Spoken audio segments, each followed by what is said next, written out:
You're listening to Darling Shine, a podcast by Ellidy Pullen and myself, Chloe Fisher. Darling Shine is your survival kit to the unexpected shit life throws at you. Hello, everybody, and welcome to this week's episode 2 of Darling Shine Season 2. So this week we are talking all about mental health, and it's perfect timing because this Sunday, October the 10th, is World Mental Health Day. And I guess this is an international day for global mental health education, awareness, advocacy. It's all about trying to get rid of this social stigma that's created around mental health. And I guess in this current climate, it's such a delicate topic. And, you know, I was saying to Ellidy before, saying that you have depression or like the word depression, it's a,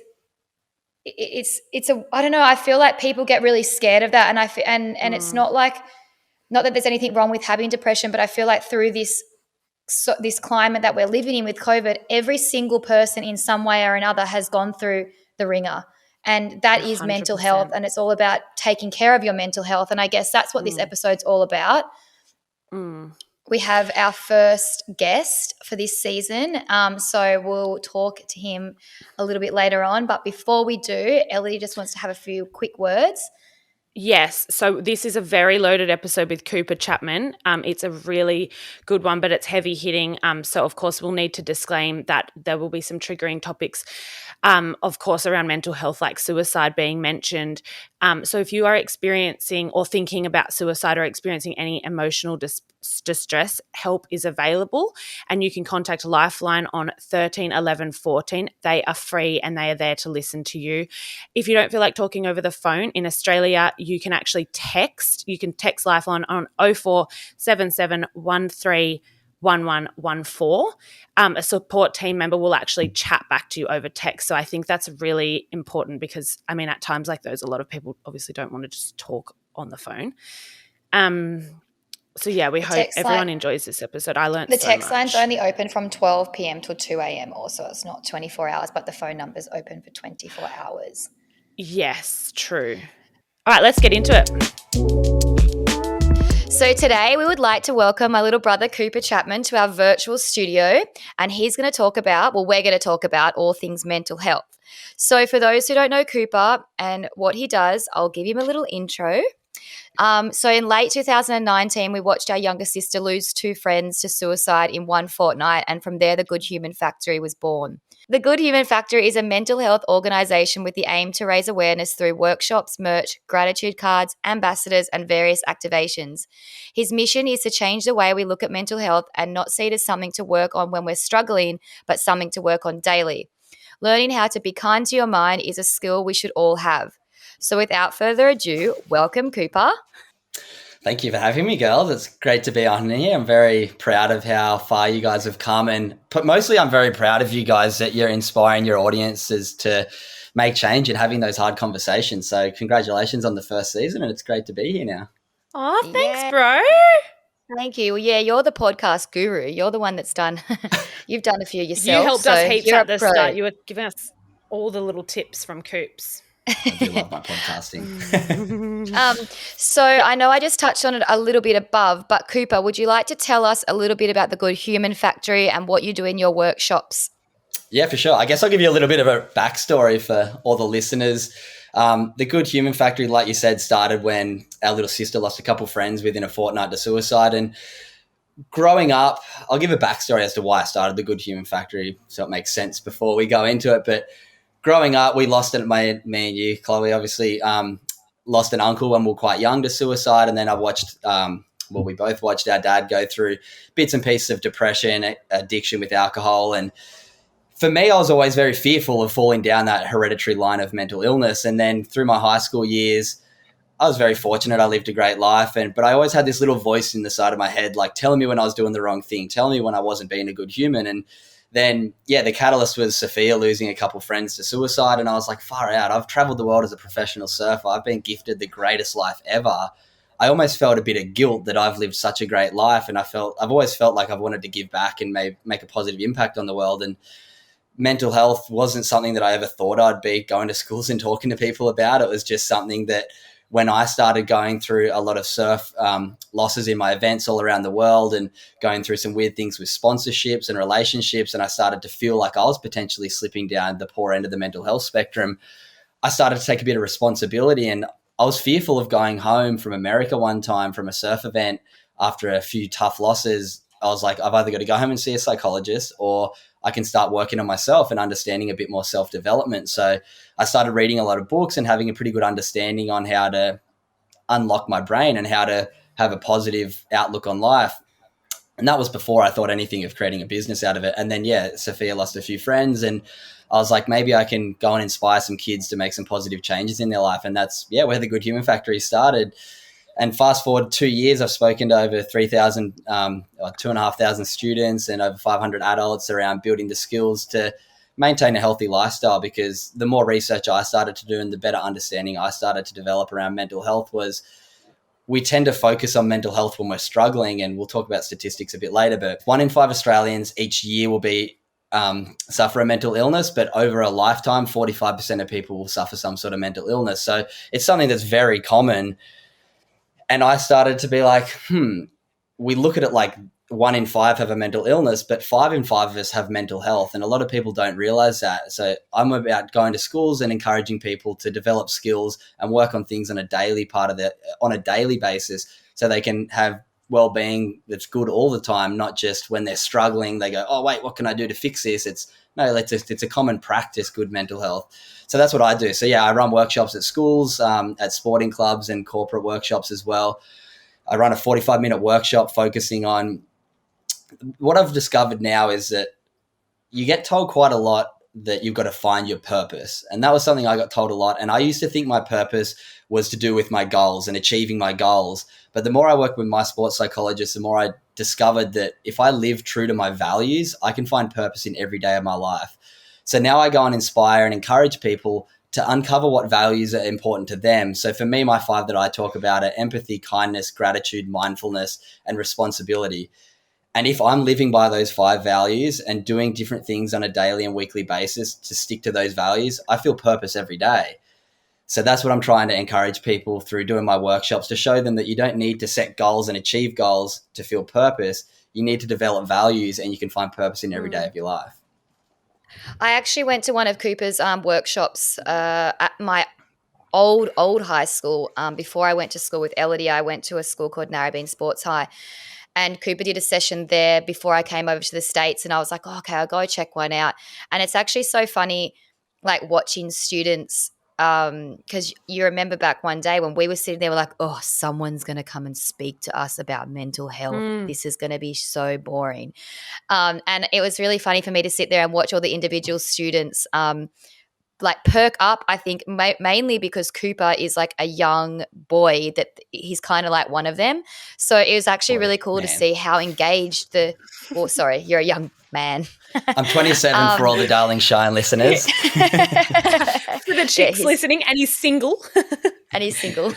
But so it was just really cool to see how engaged the students were, because I think that he felt like one of them.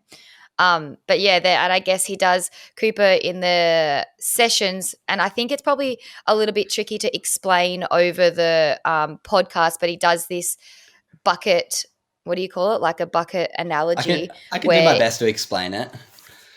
Yeah, it was really, really cool. I walked away, I'm like, wow, I've never seen anything like that before. I learned stuff. Game changer.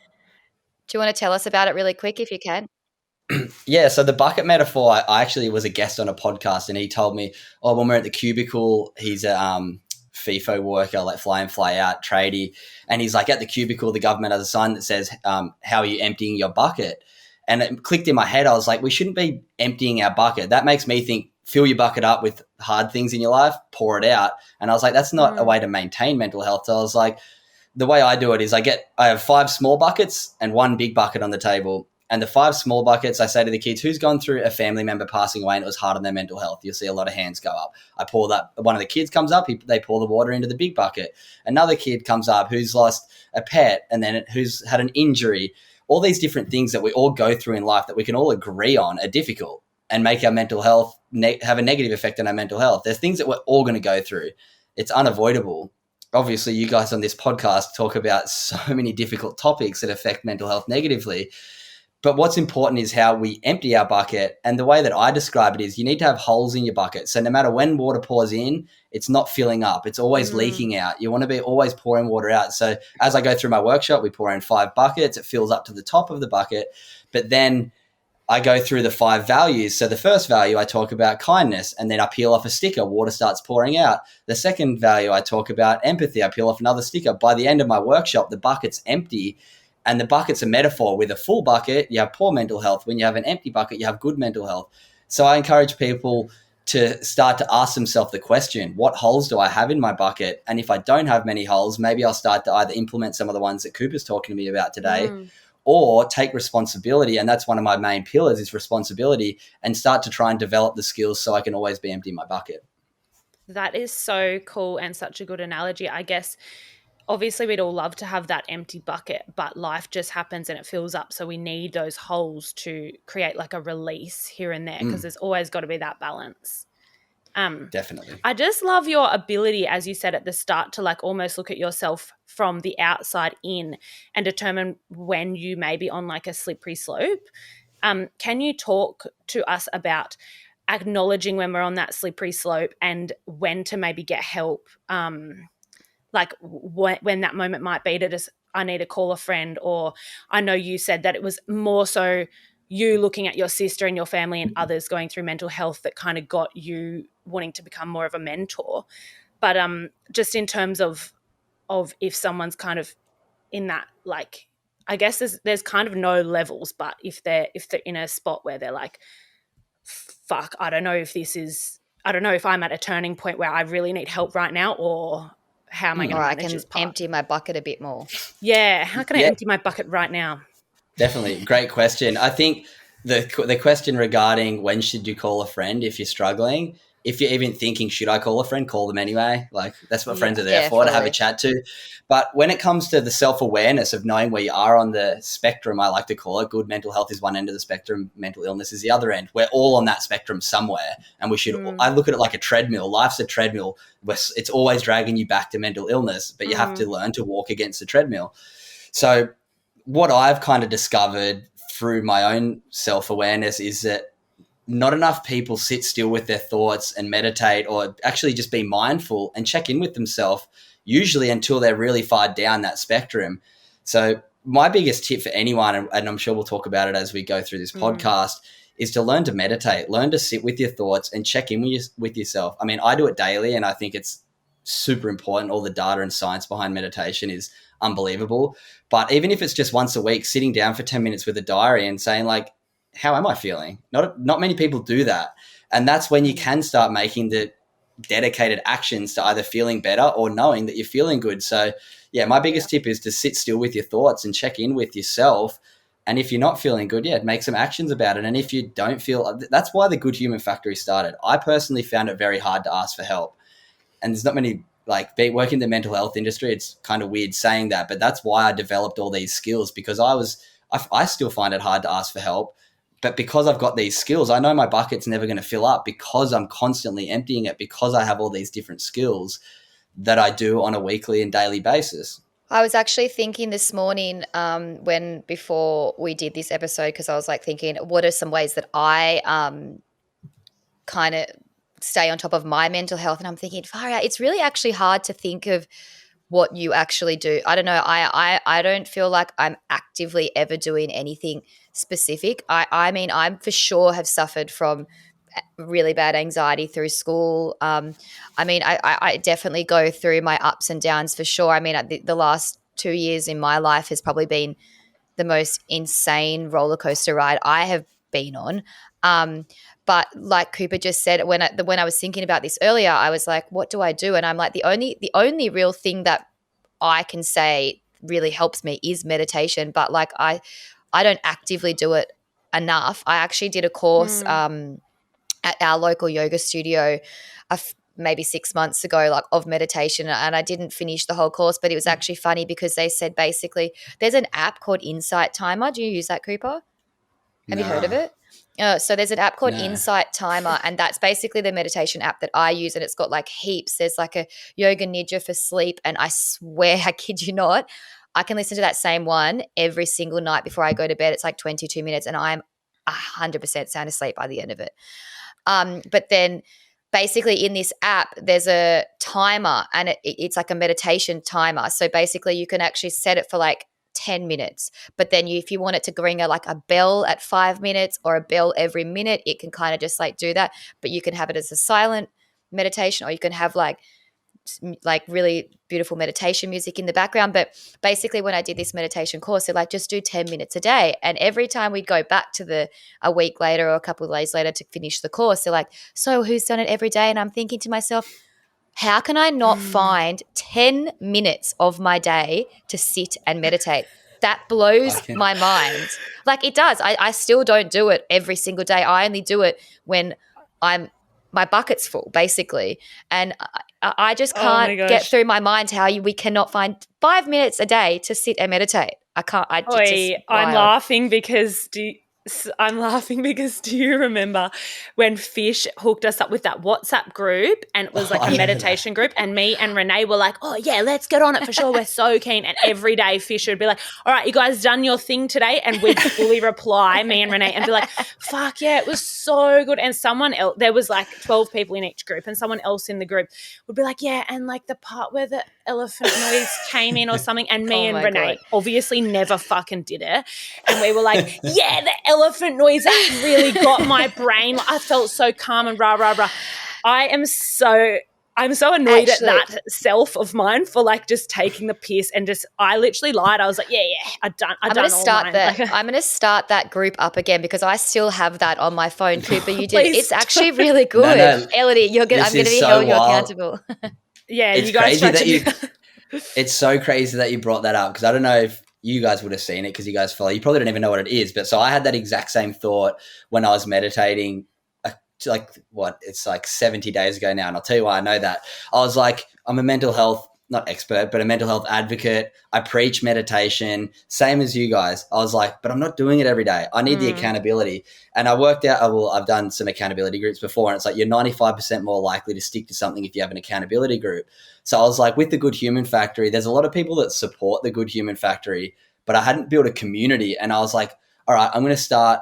So I was like, surely we can dedicate, like you said, Chloe, 10 minutes a day to our mental health. So I broke it down. So 1% of your day is 14 minutes. You get it? Yeah. So we can all agree we should be able to dedicate 1% of our day to our mental health, yeah? It's crazy. Surely. It's like, okay, so then I started these accountability groups where each day I post a 10-minute meditation to try, and then each night I post I do 4 minutes of gratitude. That's 14 minutes. It's for my mental health, because I know gratitude and meditation are good for my mental health. And I posted it on Instagram, and now I've got 7 group chats on Instagram with, I think I've got 180 members now. Every day I post a meditation, and every day they post, every night they post 3 things they're grateful for. And there's literally like 100 people posting, like mums in it. I've got my sister in one. I've got like friends' mum. I've got people all around the world. Like literally, you guys would see on my Instagram every now and then these messages, people going like, it's changed my life. So anyone listening, if you want to join the 1% Good Club, I post a 10-minute meditation every morning. It's just a great way to keep accountable. Give yourself 1% every day. You should do a Facebook group to do that, and then you can have everyone in one group, or you like to have it more of a personal I tried to do that. So what I noticed was, because Instagram max is 30 people, it's created these little communities of 30 people, because there's people, as soon as somebody asks to go in, I put them in. There's people all around the world that don't know each other. I've literally had like groups of girls that randomly got put in the group, realized they live near each other and are best friends now. Like, it's so wild how it works. So cool. But so what I've noticed by having the small groups is each day you see the same person write what they're grateful for. So you start to understand people's journeys and pick up and learn just about your little group. And you feel a lot safer if there's only 30 of you, rather than if you've got 400 people, you get lost in the pack. And I've thought about that. But yeah, if anyone's listening and wants to dedicate 1% of their day to mental health and have a group, send the Good Human Factory an Instagram message and I'll add you into one. So hopefully keep growing it. You're going to open the floodgates and you're going to be a busy boy. That's so cool. But I did write a little note down a second ago, but just touching on before, like everyone listening should, after this podcast, have a think, because like you said, Chloe, you were thinking, oh, what do I do for my mental health? But we all have multiple holes in our buckets that are good for our mental health that we don't realize. Like for me, going for a surf empties my bucket. Going and getting a coffee with a mate empties my bucket. Like there's a lot more than just my value holes on my bucket. That's so true. But it's important to be self-aware what has a positive effect on your mental health so that when you are having a bad day, you can go and do those things. So yeah, anyone listening, a good little challenge is to write down on a piece of paper, like, all right, what does have a positive effect on my mental health? So that when you do go through a tough time, you can go and do those things. Do you know what empties my bloody bucko? Is this podcast? Because I literally like don't check. I honestly, I think a lot of people listening, I don't know, I hope I'm not the only one. I just can't fucking meditate. I can't do it. And so when I come and do this, Chloe will literally be like, how are you? Oh, today we're talking about mental health. And I have to actually think, fuck, how am I right now? Like I have to articulate it. Or, you know, like with writing, you might not know how you are. And as soon as you write, you're like, oh, I am feeling these things. See, I'm not a journaler. You're a journaler. But talking as well, doll. Spreadsheeter. Like, I do it's actually different if you're a spreadsheeter. You can put it in a little Excel doll. She'll spreadsheet all of her holes in her bucket. But like you can walk down the street and run into friends. Like, hey, how you going? Yeah, good. How you going? And that's not like a check-in. But obviously on the podcast, me and you are so transparent, Chloe. I feel like I've never been so open and I felt so vulnerable, but in a really healthy way in my life where we're actually talking about real things and how we really are. Yeah. And it's, I think it's been the best thing. But I would say, obviously not everyone has a podcast, but I would say to our listeners, meditation if you can, like you said, Coop, but writing for me, and I know you're not a writer, Chloe, and I never really was a writer, but you just randomly put pen to paper and half of the shit I write doesn't make any sense, but it kind of like my brain's just emptying. And then I'm realizing, wow, I actually am thinking these things that I don't kind of consciously know. Do you know what I mean? Yeah. No, I know. When you say you can't meditate, it's such an interesting concept though, not being able to, saying you're bad at meditating. How many times have you tried it? I think I just fall asleep. I just fall asleep. Okay. That's like saying, imagine if you tried to learn to surf and you tried it 3 times and you couldn't stand up and you gave up. Like it's a practice. Like it takes time to get good at it. The way that I look at it now is I like sit there and I like chat to my thoughts and I like go like, all right, I'm not meant to be thinking about you now, but if I need to, I'll think about it for a minute and then I'll let it go. Like I meditate every day and I still have thoughts the whole time. It's just trying to silence them. You turn it into a bit of a game.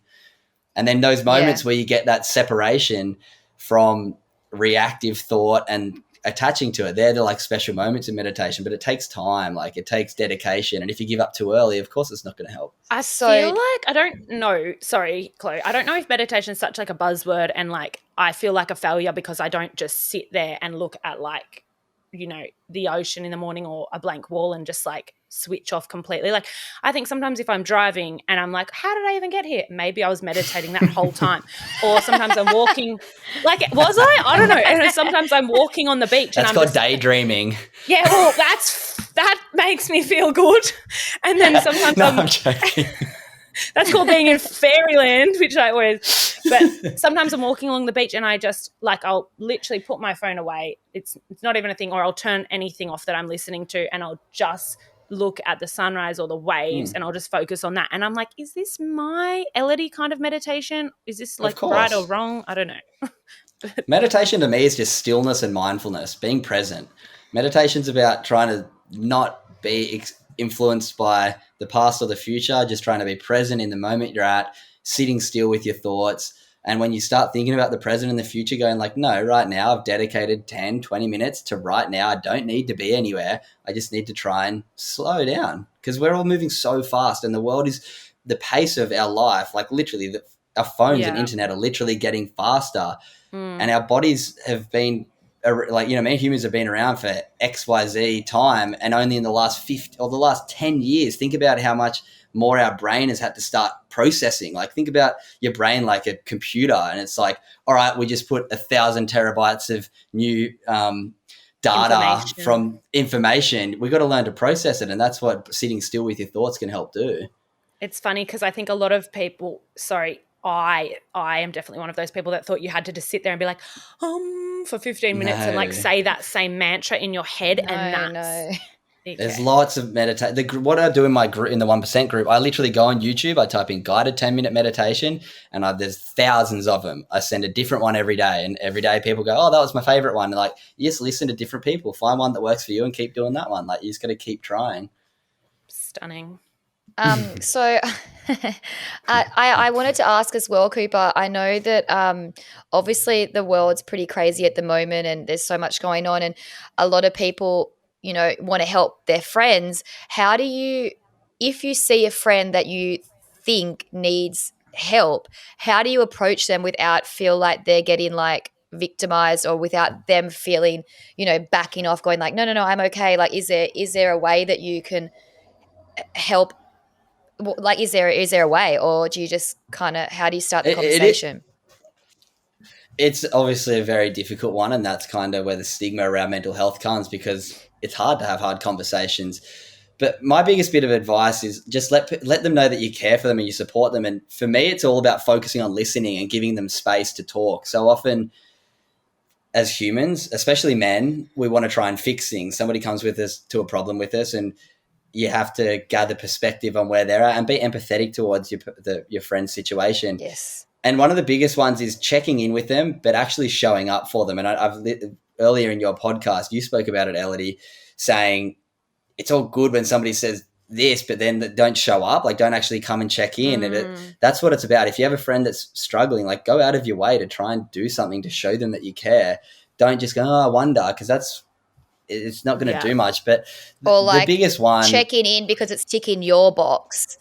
Yeah. It's like when people say, let me know if there's anything I can do. And it's like, just come and fucking do it. Yeah, because it is hard to reach out. But I mean, the main one is that if you do have a friend that you see that is really struggling, it's trying to really give them the advice and the sort of push in the right direction, that seeing a professional and seeing your GP and letting them know what's going on. Like, it's no different. You're like, mental health is just the same as health. If something's not feeling right, you go and see a doctor and you have a chat to them. And in Australia, we have you get 10 free sessions with a psychologist through Medicare. So there's great support out there, and professional help is there for a reason. Like, these people have studied the brain and understand different patterns and have great skills. But what I try and do is try and more so encourage people to develop the skills so there's early prevention. But yeah, like you guys said, it is hard to have those conversations, but it's just trying as much as you can to be there with friends when they're going through difficult times,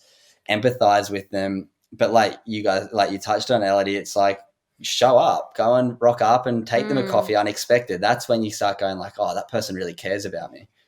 And do you know what I get this a lot, and I think lots of people don't have capacity or room for the answer, like the real answer, or they don't want to know the real answer. So they'll be like, how are you? You good? With a question mark. And it's like, there's no room for me to tell you that I'm bad. You obviously can't, you can't hear that right now. So I'll just reply and be like, yeah, good, mate, whatever, bye.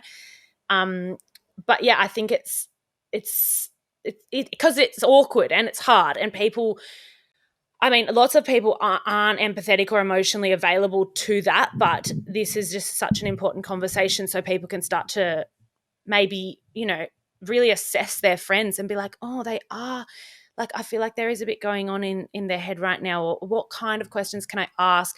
Like the right questions, like, hey, how's your family at the moment? Has your mum been okay? Like, what's happening at home lately? Like, things like checking in questions. And checking in isn't really a text message. Checking in's, hey, like, giving them a call or saying, hey, let's go grab a coffee. I haven't seen you in ages. Like, if you're really worried about a friend, invite them to coffee. And if they're reluctant to do it, that's usually a good sign that they're in a weird spot. And that's when you go to their house, take them a coffee and just be like, hey, how you been? Like, what's going on? Like, just sit with them in a setting where it's just you and them, so you can give them the opportunity to talk. Because so often we're in settings with more than one person there, and that makes it difficult to open up. But yeah, it's just trying to give them a safe space to have a conversation and let them know that you're there for them no matter what, and that's what friends are for. Yeah. I definitely think in school growing up, I think I had a friend that had a bit of probably like an eating disorder. And I reckon I look back and I'm like, I handled that so terribly. Like the things I would have said to her, like, just so unhelpful. I literally look back and regret it so much.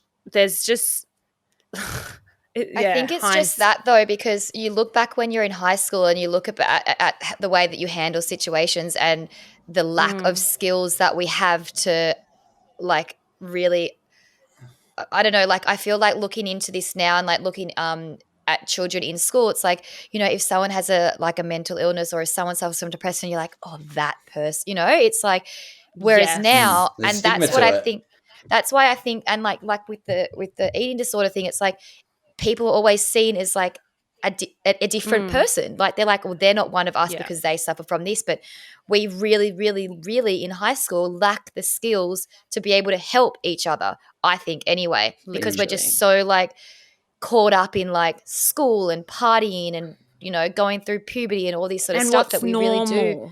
Yeah, exactly.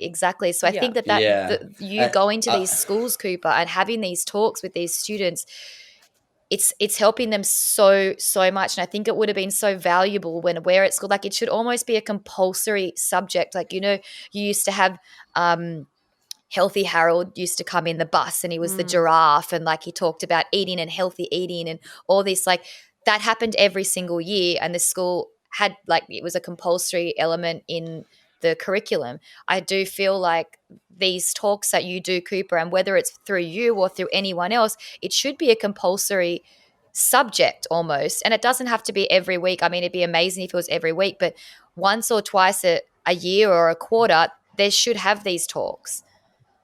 Yeah, and it's the way that it's the way that it's given it as well, the talk, because there is a lot of people doing what I'm doing, but most of them go in and focus on spotting the signs. This is what depression looks like. These are the right numbers to call.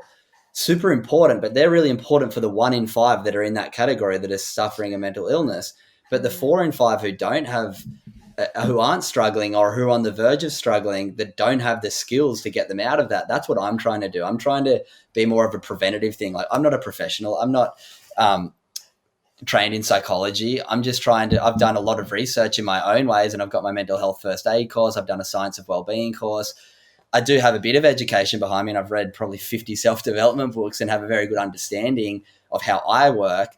And that's what I'm trying to do, being a young professional surfer, hopefully just inspire people to make some changes and take some responsibility and take accountability for their own mental health. Because so often, if there was a magic pill, I guarantee everyone listening right now, if I could give you a pill that was 100% safe and it lowered your heart rate, it reduced stress, it made you retain memory better, all these great benefits from meditation, breath work, reading, all these different little things that you can do and implement into your life that have a positive effect on your well-being. We're not taught about. We're taught about, if you're struggling, call this number. It's like, well, like it just makes it an option. Like, whereas I think it should be more so like, here are the skills. If you're struggling, maybe try and do this and continue to do this. And it is starting, but I mean, the stats that came out, like I'll give you some stats from New South Wales in 2020, from the New South Wales Emergency Department of Mental Health. In 12 to 17-year-olds, the self-harm rate last year was up 25% to 12,500 self-harm cases in 12 to 17-year-olds in just New South Wales. Is that not crazy? That's crazy. Goosebumps. 12 to 17-year-olds, there's 12,500 self-harm rates. And an interesting stat, though, in New South Wales in 2019 to 2020, the suicide rate was actually down 5%. Do you think a lot of it has to do with phones and social media and everything the past few years? Oh, 100%. I think definitely more so just online bullying is a massive thing. People can hide behind screens. Yes. And people, like when we were at school, you'd get bullied and you'd go home and you'd have your sanctuary to go home to your family and you'd be away from it. Nowadays, you get bullied at school, you go home and you get bullied online. It's like, I feel for kids now. It's tough. You get bullied in your safe place. Yeah, totally. I fully agree there. I think social media, like, yes, it's great. You know, I just think that it's taken a lot of like connection from people because we're so attuned to these apps and Instagram and Facebook and all that sort of stuff. And I just feel like we don't talk as much. Like you sit at restaurants and like, you know, wherever you are and people are like on their phones, on Instagram at a table with someone. Yeah. It's like, what? It's crazy. I catch myself. I literally yesterday, Yeah. I caught myself from walking to the toilet in my room to walking back to the kitchen to get my phone out of my pocket and checked Instagram. And I was like, what are you doing? So Like, stupid. I walked 5 meters and I couldn't not get my phone out of my pocket. Like, I'm terrible with it. And I'm terrible. I'm shit with it too. I use the excuse like, oh, it's for work. But I'm like, nah, that's bullshit, mate. Like, and you can put that like timer on Instagram. I have a timer on Instagram where it like alerts me when I've been on it for 1 hour a day. But I've turned off all my notifications. Like I get nothing. I probably have had that for quite some time. Ever since I've been going through all this shit the last 2 years.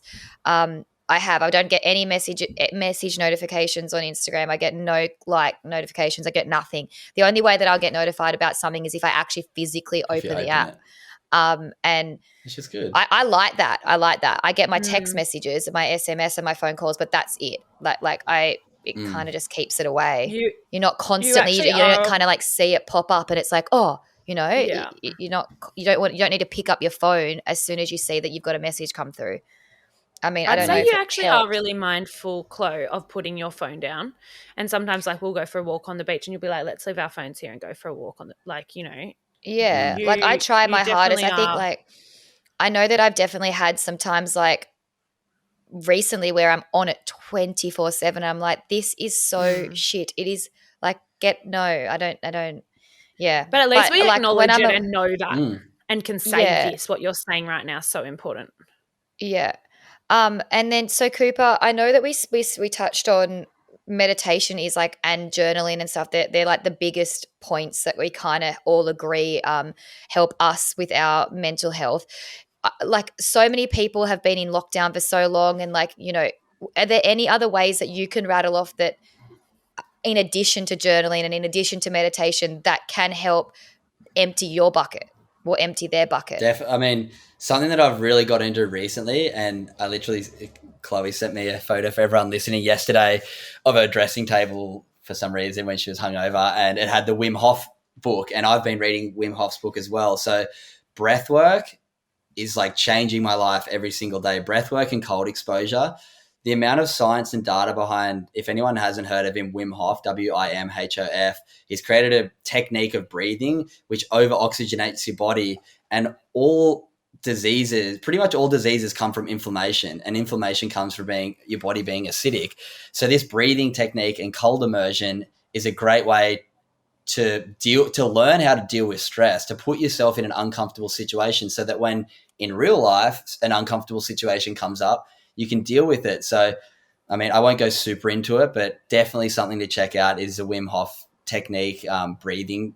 It's unbelievable. It'll change your life. I can't recommend enough to get the book, to look up online around Wim Hof and understand the science behind it, because it's really sad the amount of data that they've gathered and the amount of testing they've done on him to prove that what he's doing is amazing, but pharmaceutical and big business, like, you know what I mean? People aren't going to be promoting, hey, do this, you're going to be able to heal yourself without needing to buy all these pills and use these injections for free. So anyone listening, and obviously everyone who listens to this awesome podcast is quite open to trying things and self-discovery and self-development. But yeah, breath work is something that unbelievable. It's definitely worth looking into.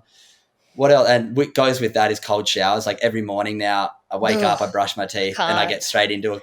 I can't eat. Like, it sucks. I hate it. But now I kind of enjoy it. I kind of get in and like scream and go like, oh, this sucks. But I know I've gone through something super hard, and I can get through anything now through the day. And it just shocks your system. A bit of cold water on your back. I can't deal with the cold. But I know that feeling after, and it's a bit addictive. Yeah.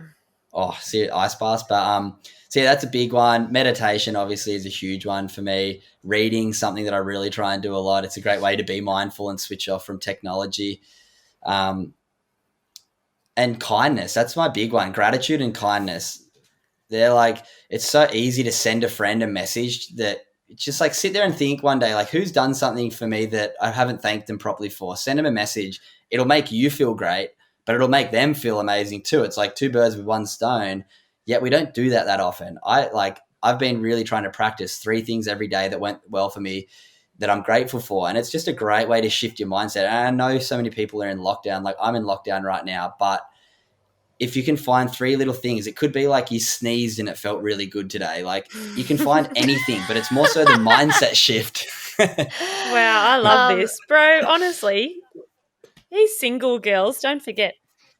Cooper also gave, I don't know if you still do, but he has these gratitude cards and he gives them to cafes. So when people buy a coffee, they go away to their table and they write like to someone, what is it, like a couple of things that you're It grateful. just says 2, I want to thank you for. Just write 3 things Yeah. that you're grateful for. Take a photo, send it to them. We did that on Christmas Day. It was so cool. Yeah, that's right. We had them at Christmas lunch. Yeah, Before we had that Christmas was epic. lunch. Also, something I'm interested in, herbal supplements and like natural remedies. Do you get into any of those, like to kind of ease and calm your mind?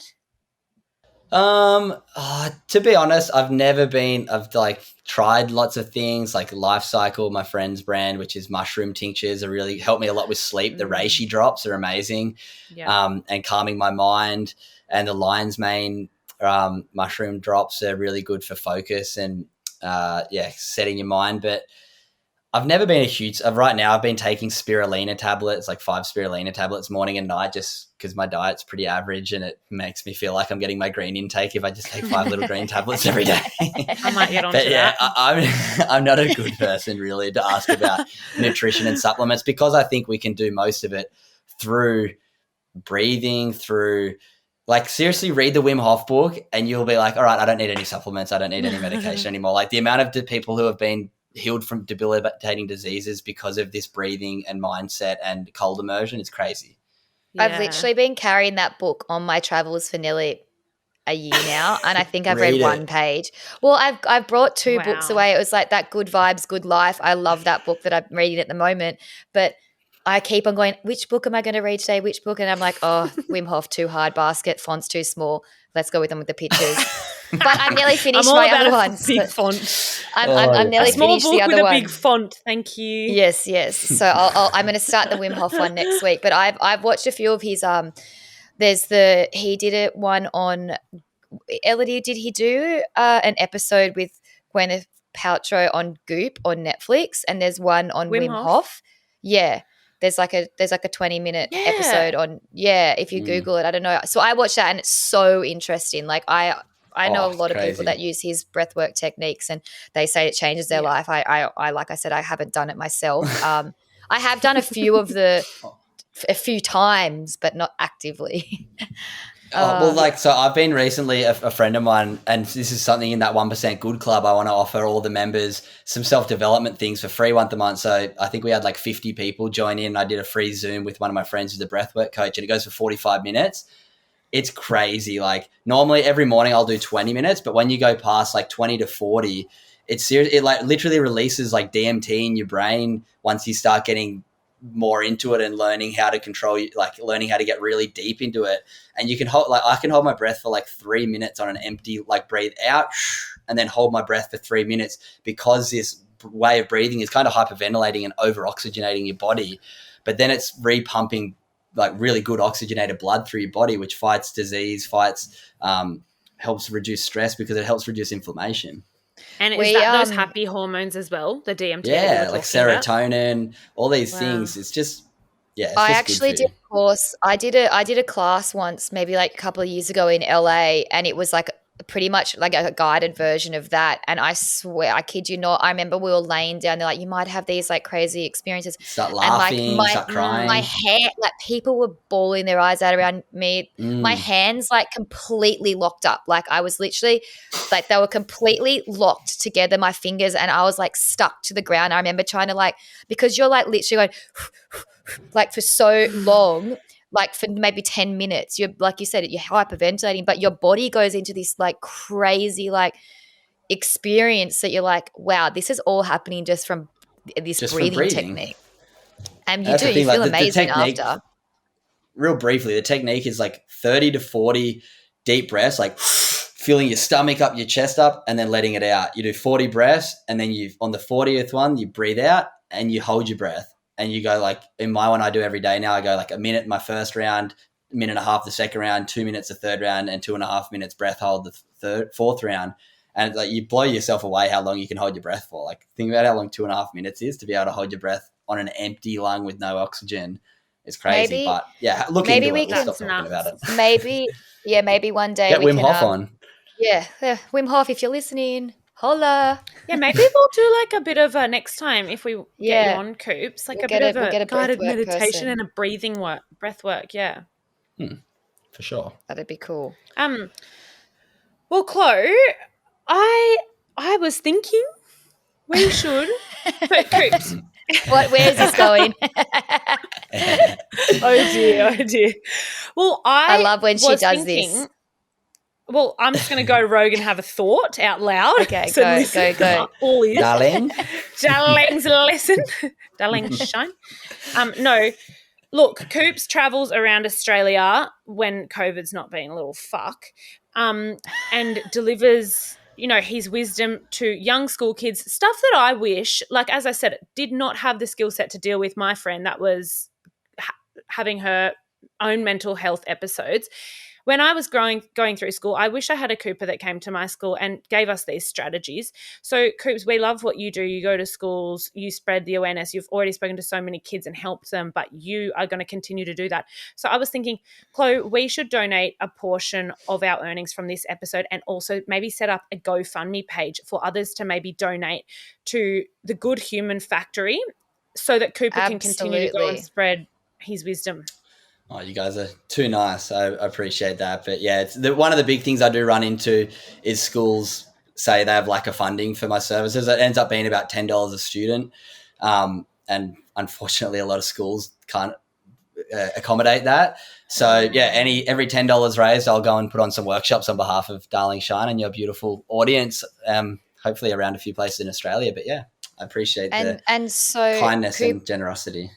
Cooper, if people actually do want to book your sessions, or if they're a school, or if they're a sporting team or a corporate company, where can they find you, and like how do they book a session? And how many people are in a session really?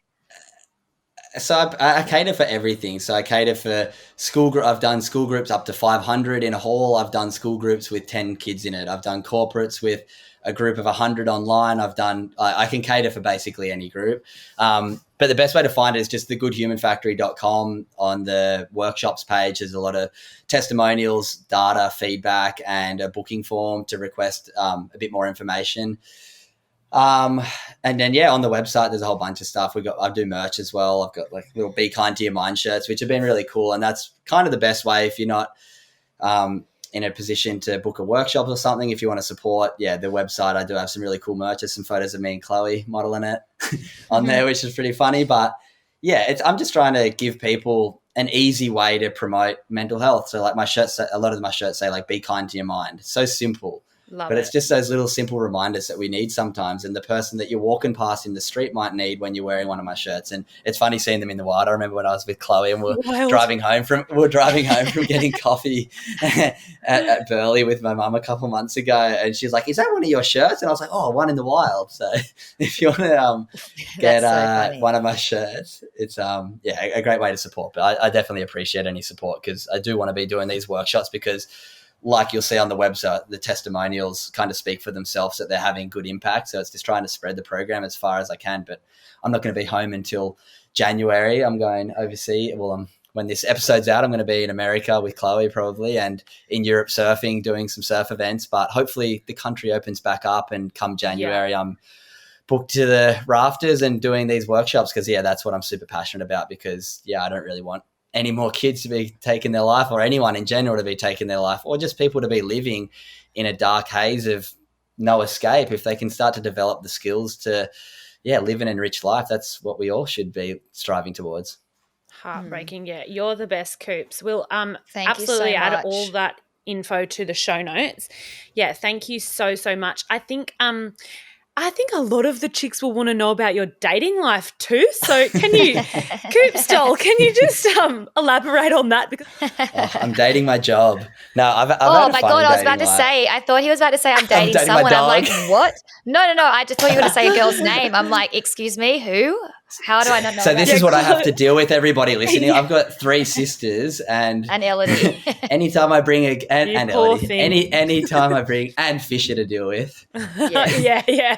anytime I bring a girl home, it's major scrutiny. Oh, you'll have to deal with our Christmas lunches with Chloe and Fish and Ellidy, and it's next level. our family is a bit crazy, but very, very great family. You have to have balls to go around there for your first family dinner with the girls. What about our family dinners down in Narrabeen, Ellidy? You would have been. You can't get a word in.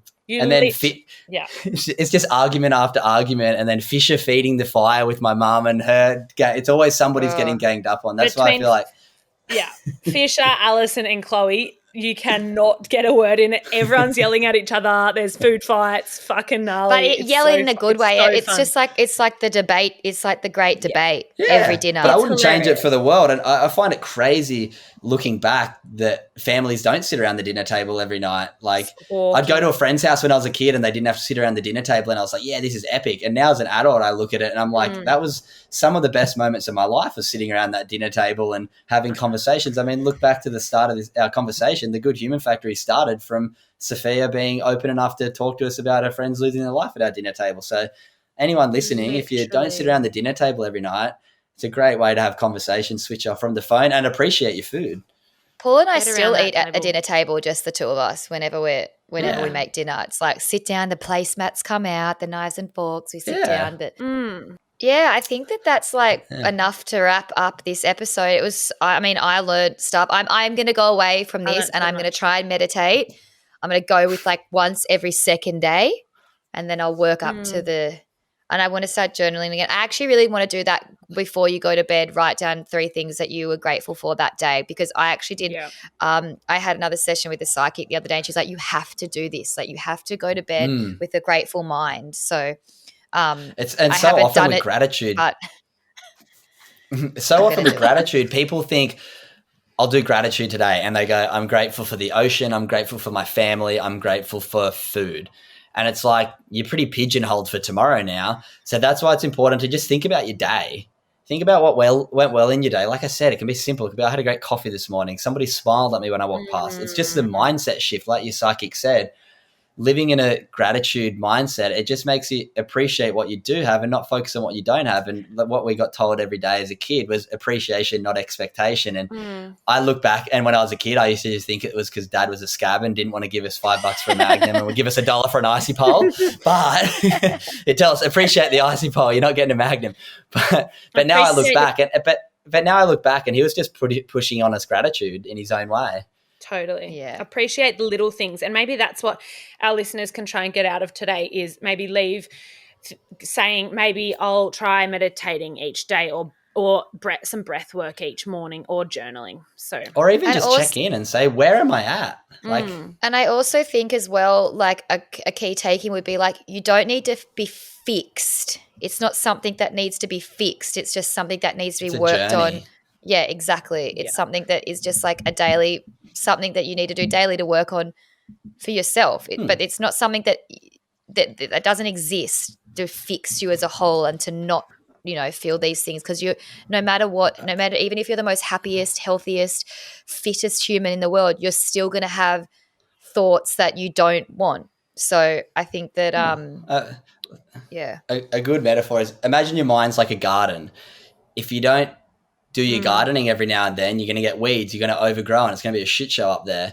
You got to always be up there trimming the hedges. You're always going to be up there pulling the weeds out, and you want to have a beautiful garden up there. And to do that, you have to do little things that take care of your mind, from meditation, breath work, being kind to people, showing gratitude. These are all things to help garden and pick, like, you know what I mean? Keep it nice, looking nice up there. You don't want an overgrown jungle, or that's when it's very hard to get out. So it's always about maintenance. That's the key word. Yeah. Mental health maintenance. True, darlings. Rome was not built in a day. All right. Well, on that note, we're going to close this one out. Thank you so much, Cooper, for coming on. It was very, very insightful. I know that I can't wait to hear how Ellidy goes with her meditating. And breathing, darling.